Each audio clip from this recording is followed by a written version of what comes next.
Hello guys, welcome back to my new video. तो guys, इस video में हम बागी 4 मूवी से टाइगर श्रॉफ सर के इस वाले रेफरेंस फोटो की ड्राइंग करेंगे, जिसके लिए गाइस हम यहाँ पर ग्रिड मेथड का यूज कर रहे हैं। तो सबसे पहले मैंने यहाँ पर रेफरेंस फोटो के ऊपर कंप्लीट ग्रिड लाइंस को अप्लाई कर लिया है। इस रेफरेंस फोटो की लिंक आपको नीचे डिस्क्रिप्शन में मिल जाएगी, तो आप लोग वहाँ से इस रेफरेंस फोटो को डाउनलोड कर लेना। इसी के साथ गाइस हम यहाँ पर इस ड्राइंग को ड्रॉ करने के लिए सिंपली A4 साइज के स्केच बुक वाले पेपर का यूज करेंगे। तो सिंपली गाइस रेफरेंस फोटो जैसे सेम ग्रिड लाइंस को हमें A4 साइज के पेपर के ऊपर क्रिएट करने के लिए सबसे पहले पेपर के ऊपर एंड नीचे की तरफ 2 सेमी छोड़ के 20 सेमी तक मार्क करना है।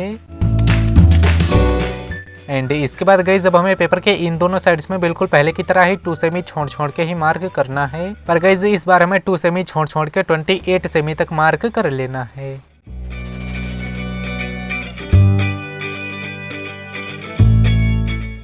पेपर पर चारों तरफ कंप्लीट मार्किंग कर लेने के बाद अब हमने जो पेपर के चारों तरफ 2 सेमी छोड़ के मार्क किया है, इन मार्क को आपस में एक स्ट्रेट लाइंस में मैच कर लेना है।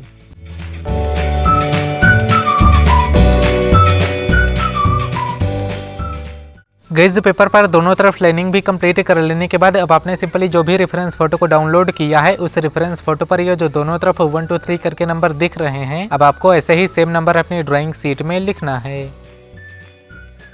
तो गाइज हमने यहाँ पर A4 साइज के पेपर के ऊपर कंप्लीट रेफरेंस फोटो जैसे सेम ग्रिड लाइंस को अप्लाई कर लिया है। इसके बाद गाइज मैं यहाँ पर पेपर के ऊपर की तरफ से 3 नंबर बॉक्स और ऊपर से नीचे की तरफ से 4 नंबर बॉक्स से इस ड्राइंग को स्टार्ट कर रहा हूँ। तो सिंपली गाइज आप लोगों को इसी नंबर के बॉक्स से ड्राइंग को स्टार्ट कर देना है। एंड गाइज आप लोगों को सिंपली रेफरेंस फोटो के ग्रेड के साइज को 2 सेमी रख लेना है, ताकि आप लोग रेफरेंस फोटो को अच्छी तरीके से ऑब्जर्व करके अपनी ड्राइंग शीट पर ड्रॉ कर सको। बाकी गाइज आप लोगों को रेफरेंस फोटो को अच्छी तरीके से देखना है कि कौन से बॉक्स में कौन सा पार्ट है, उसे अच्छी तरीके से ऑब्जर्व करके आप लोगों को सिंपली उसी नंबर के बॉक्स में ड्रॉ करते जाना है।